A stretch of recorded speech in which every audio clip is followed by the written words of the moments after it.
We're going to go through and look at this, starting with a very unique ultimate rare. This is something the OCG started. Not only do they still get ultimate rares in their core sets, but they updated them so that they feel kind of like collector's rares at glance.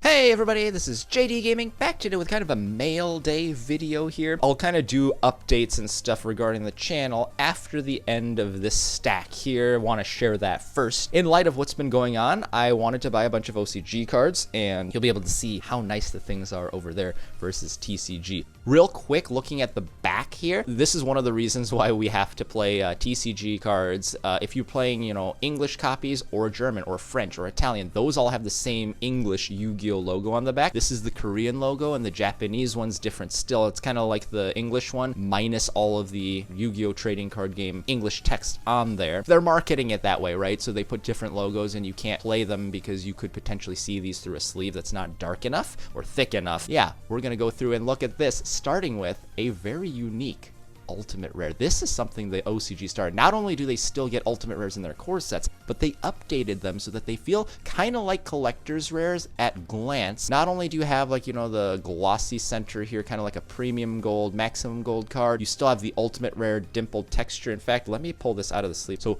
extra glossy main card here, it feels like a maximum gold. You have the boom popping background artwork there, and then on top of that you have this almost metallic spiral effect on this attribute symbol. Still the clean gold ultimate rare text here, and then this part here, it's a slight feel to it, but it looks just like this really sparkly, almost like a metallic display case of some kind, like you put jewels in or something. This is a beautiful card. Might look more like a hybrid, honestly, between ultimate rares and collector's rares, and that's what I think this is. But the one thing I like the best about this is that the text box is not shiny like our premium gold, maximum gold cards, so you can actually read them. One of the main reasons I wanted to get the OCG stuff is because I wanted to save money on cards, because one, I'm not in a job right now, and two, I'm not playing in any events even without the virus, so there's no reason for me to go and spend exorbitant amounts of money. This thing was probably somewhere in the neighborhood of $10 to $20 for the ultimate rare copy, somewhere in there. I don't remember exactly, but a playset of this is a fraction of the price of just one copy of the TCG, which currently is $90, so yeah, I'll play trip-tac-toe if that means I can go ahead and hang on to this version here for deck profiles and such.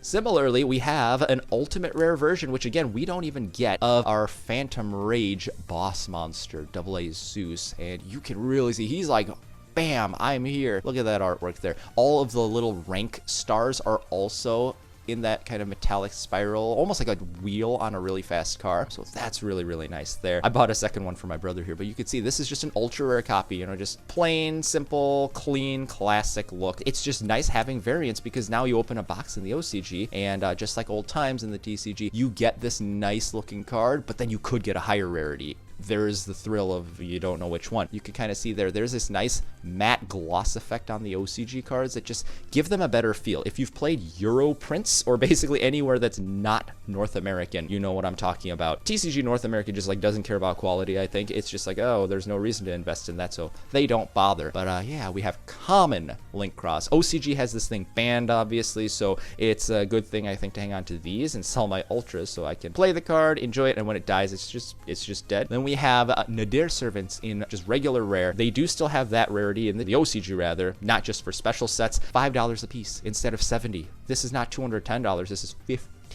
I'd rather play this. And again, I will reiterate, if you want to play in the tournaments or something, even at locals, you gotta play the TCG cards. Obviously, you can't play OCG cards. But if you're like me, you're playing at home mainly, testing, playing with friends, your brother, that kind of thing, and you're not even competing, why not use these as really nice proxies? There's no reason to play exorbitant Yu-Gi-Oh! This is a step up, I think, from playing the online platforms where you don't even own the cards necessarily. But rare Maximus, and this is Maximus Dragma, because it's the Dragma archetype in the OCG, so they still keep that aspect in the Korean version as well. We have super rare Ecclesia, which looks just so clean. I did not know how much I wanted this super rare, just glossy, just, oh my gosh, this card just looks beautiful. You can see everything. I know you can in the ultra rares for TCG as well, but maybe it's just like the TCG ultra prints. They just feel a little cheaper. This just has that nice finish to it, deserving of that Saint title there. Ultra rare versions of Fleur de Lis, and we can really see this card now because, you know, secret rare foiling is no more.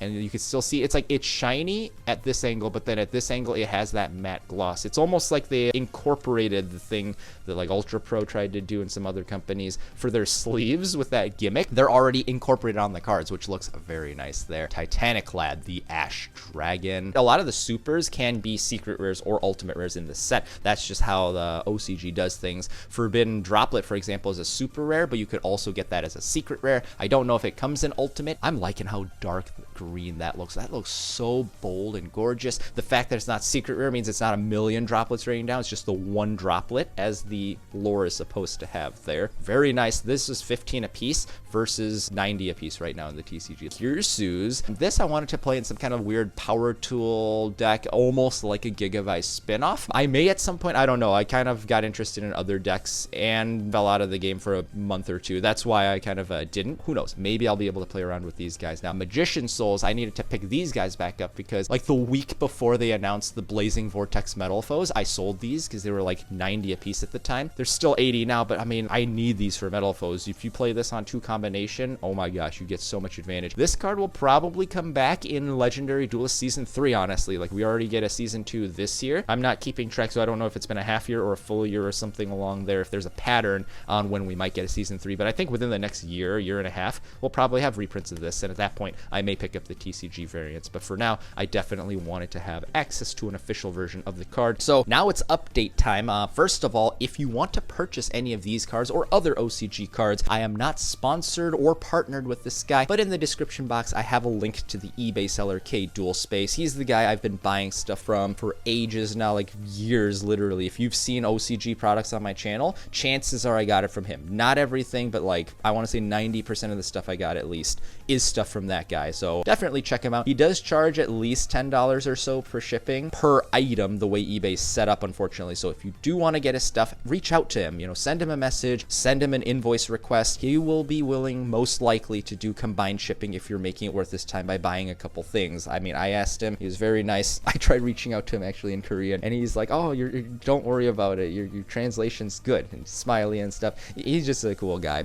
So definitely check him out if you want to get OCG stuff. Again, no real partnership or anything. I just know I've worked with him, and it's always been amazing service for the last few years. So that's where you can get that stuff. I know that'd be a pretty common question. Why am I switching to OCG? Basically, it's cheaper, like I mentioned, and I'm not working right now, so I wanted to save money. But another thing is, you know, with my personal family background from South Korea, I figured this is kind of something that I missed with the channel. I'm doing OCG openings as of late and don't really have any use for the cards, but these are, in a way, just a special aspect that's personal to me that I can put into the channel. I honestly don't think anyone cares that I'm using OCG cards for my deck profiles or anything. I've had maybe one person ask every 6 months or so in the past, and I just tell them because I'm Korean and it's cheaper, and no one really says anything else after that. Again, I'll say this another time just so there's never misinformation. If for whatever reason you want to play these, don't try and take them to an event because you can't unless you're in the OCG or like your local store allows it, though I don't know, like that's entirely up to the locals. Normally you can't in sanctioned events. In my case, again,